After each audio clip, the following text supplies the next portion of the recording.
In 2026, a viral pandemic spreads across the world, turning people into rabid, uncontrollable ferals.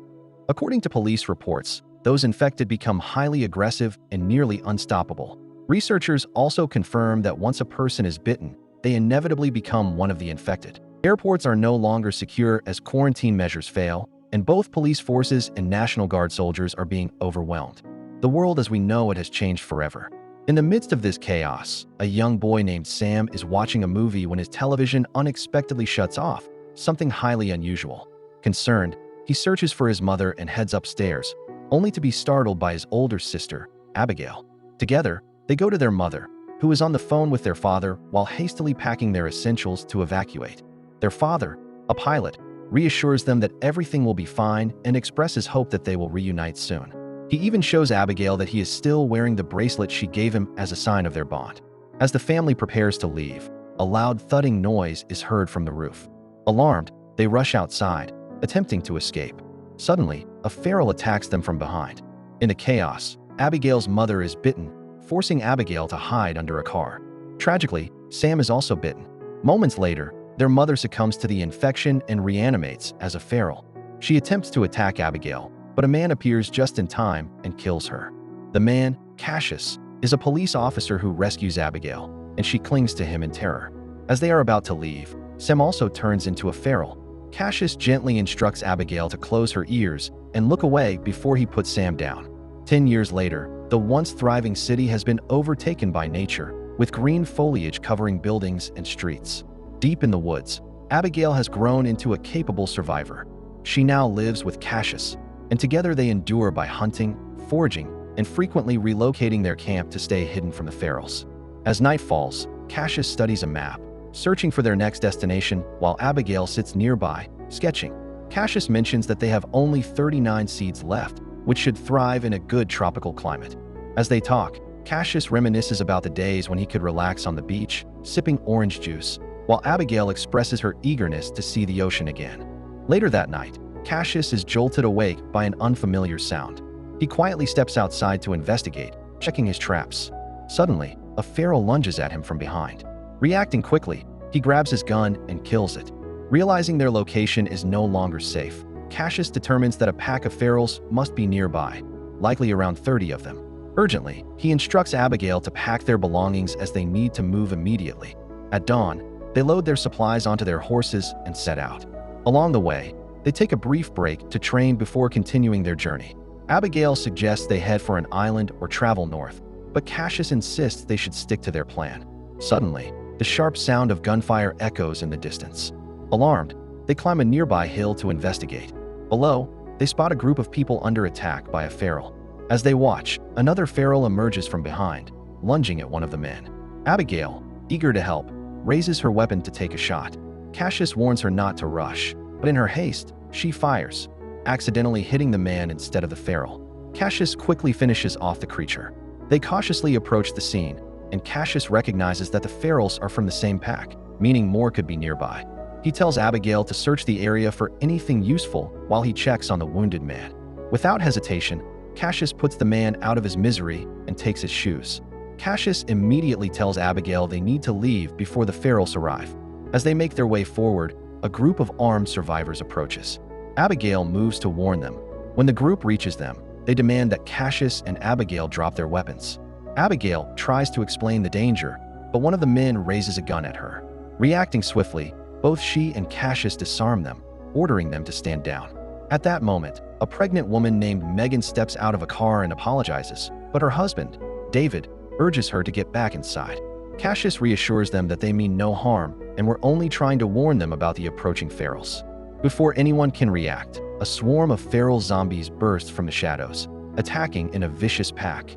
Gunfire erupts as everyone fights for survival. Cassius and Abigail draw their swords, battling side by side, while several members of the survivor group are bitten. One of the vehicles catches fire in the chaos. Seeing the danger, Cassius and Abigail rush to save Megan and David, helping them into a car before speeding away. From a distance, the alpha of the feral pack watches in fury as one of its mates is killed. On the road, Cassius asks Abigail how much ammo they have left. She checks and replies, 55 rounds. Meanwhile, Cassius questions Megan and David about their situation. They explain that they've run out of supplies and are heading northeast to reach a colony by the riverside, where they believe it's safe. Suddenly, their car breaks down beyond repair, forcing them to continue on foot. After gathering their belongings, they press forward. Eventually, they come across an abandoned building. After searching it for a few minutes, they decide to rest but remain cautious. Cassius insists they find a more secure shelter with less exposure, so they set out again and locate another building. Moving quietly, they check for threats. Once satisfied with the safety of the place, Cassius tells Abigail they can set up camp. Back on the hill, one of the injured men from the survivor group succumbs to the infection and turns into a feral. As night falls, Abigail sketches in her notebook while the group eats dinner. David expresses his gratitude to Cassius and Abigail for saving them, but Cassius remains distant and walks away. Abigail stays behind to talk to Megan and David, asking them about their lives before the outbreak. Megan shares that they used to live on a farm, far from everything. They had a large community, but as the virus spread, everything fell apart. Now, their only goal is to reach the colony, where people live on the water. She estimates it will take about a week of travel to get there. Abigail listens, but remains firm. She tells them that she and Cassius have survived this long because they never stopped moving, and Cassius taught her everything about survival. More importantly, she believes that they are better off alone, because, in this world, the only person you can truly count on is yourself. Cassius checks the traps and returns with a map. He shows Megan and David the route to the colony, but David assumes they will all travel together. Cassius firmly says no, explaining that it's not a good idea. They are the only survivors left now, and once the feral pack finishes with the other group, it will come looking for them. He wants to be as far away as possible before that happens and advises them to do the same before leaving. Abigail approaches him, suggesting they at least check out the colony first. Maybe this one will be different. She argues that they can't just abandon Megan and David, but Cassius refuses. Frustrated, Abigail says she'll give them her gun and some ammunition before walking away. She heads to the rooftop and resumes sketching while Cassius sets up explosives near the building's entrance.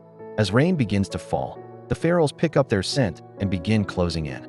David makes a mayday call, but gets no response. He later praises Cassius for his combat skills.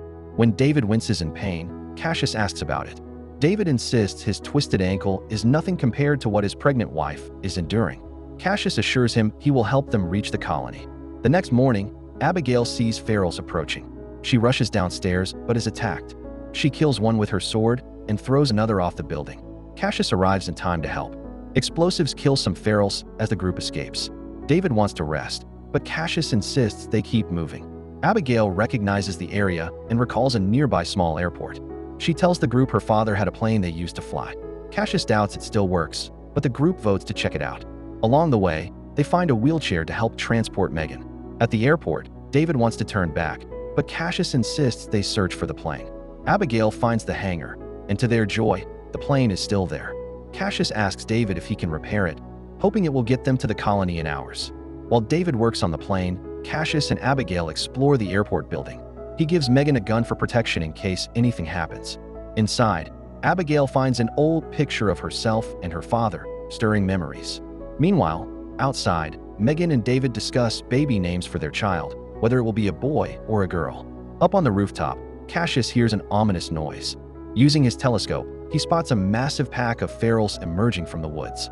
Realizing they are in imminent danger, he rushes back and tells Megan and David to gather their things and get inside. David quickly finishes repairing the plane as the ferals rapidly close in. Abigail starts the engine just in time, and as the plane begins moving, a feral jumps onto the back, clawing its way inside. Cassius fights it off, knocking it out of the aircraft just before Abigail lifts off. Below, the alpha feral watches in fury as its prey escapes once again. The group celebrates their escape, but their relief is short-lived. Minutes into the flight, the plane's engine malfunctions. Abigail struggles to regain control, but it's too late. They crash into the trees. Miraculously, they all survive, though Megan suffers painful leg cramps. Despite their injuries, they have no choice but to keep moving. Cassius gathers their belongings, and they set off once more. After some time, they reach an old, abandoned train station and decide to rest. Cassius lays out a new, more efficient plan to reach the colony within 2 days. However, their ammo supply is dwindling. They have only 15 rounds left. As night falls, Megan and David share a kiss before she finally drifts off to sleep. David steps outside and goes in one of the trains. Meanwhile, Cassius, who is also awake, goes to see Megan. As a gesture of gratitude for keeping them alive, Megan presents him with a woven cloth she made. Cassius accepts it with skepticism, thanking her while mentioning that she reminds him of his wife. Inside the train, David attempts to take his own life, revealing that he had been bitten but kept it a secret. Elsewhere, Cassius speaks with Megan about how he met Abigail and explains why they generally don't allow people to stay with them. However, David ultimately fails to go through with his suicide attempt. The following day, the group continues their journey. After walking for hours, Cassius notices David's wound. To avoid alarming Megan, Abigail takes her away while Cassius confronts David, urging him to stay calm. As night falls, they come across a building in the woods and decide to investigate. Abigail steps forward to introduce herself, and soon, the owner, Norton, an engineer, emerges. He insists they surrender their weapons before entering. Once inside, the group is shocked to find that Norton has electricity. He explains that both he and his wife were trained electricians.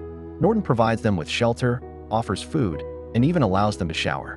While inside, Cassius plugs in his laptop and looks at pictures of his wife, overcome with longing for her. Later, Cassius and Megan share a brief conversation, during which Megan makes Cassius promise to protect her child if anything happens to her.